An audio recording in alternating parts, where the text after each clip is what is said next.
Elijah was a great man of God.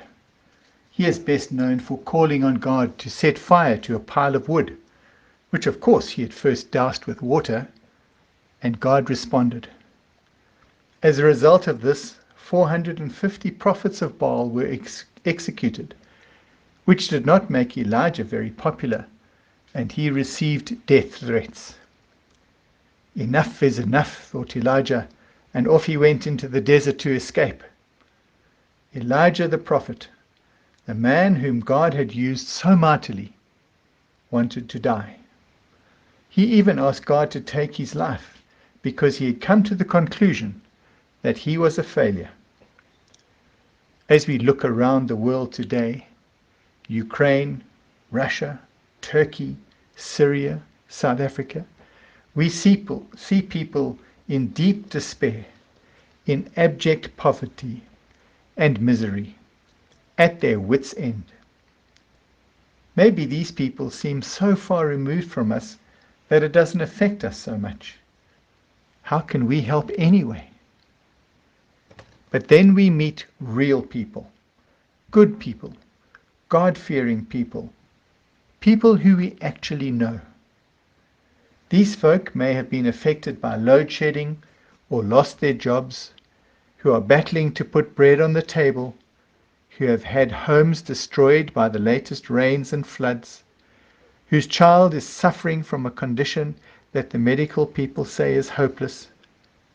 They are also at their wits' end and feel that God does not even hear their prayers, let alone answer them. What did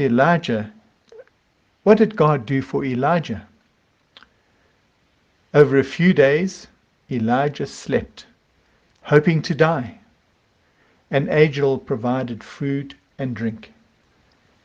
Slowly, Elijah regained his strength, and then God spoke to him in a quiet voice, a whisper, telling him something I'm sure Elijah didn't want to hear.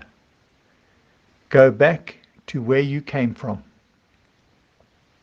To those who feel like Elijah, who feel there is just no respite from the difficulties and traumas that you are constantly being bombarded with, know this: God will not give up on you. He will sustain you to face whatever it is you're facing. But He wants you to face it and not run away. He also wants you to leave the outcome in His hands, because His ways are not our ways. To those whose lives seem to be okay, you're coping with load shedding, you still have an income, your health is intact, maybe God is calling you to be the angel that helps sustain someone else through their struggles, helps them to get back up again, ready to go back and face their battles, to sustain them as best you can. Use your experience and your expertise, your network of contacts to help. Perhaps provide a meal, or simply be there alongside them. Right now, I am watching God provide for a 14-year-old boy who has a tumor spreading from his nose into his brain. The doctors said it was inoperable and sent him home to die. One person refused to accept that this was the end. They knew that God can and is able to do far more than we can even imagine or think of. They made a few phone calls, sent a few emails, and posted the story on social media. So far, God has raised up medical angels who provided a free MRI, who have agreed to operate on the 29th of March, and 350,000 rand has been raised in just 5 days.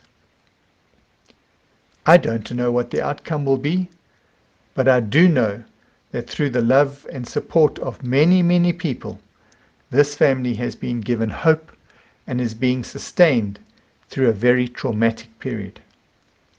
This ordinary family have experienced the extraordinary sustaining power of God at work. You too can experience this power by reaching out to Him and allowing Him to wrap you in His loving arms. God bless you today, wherever you find yourselves.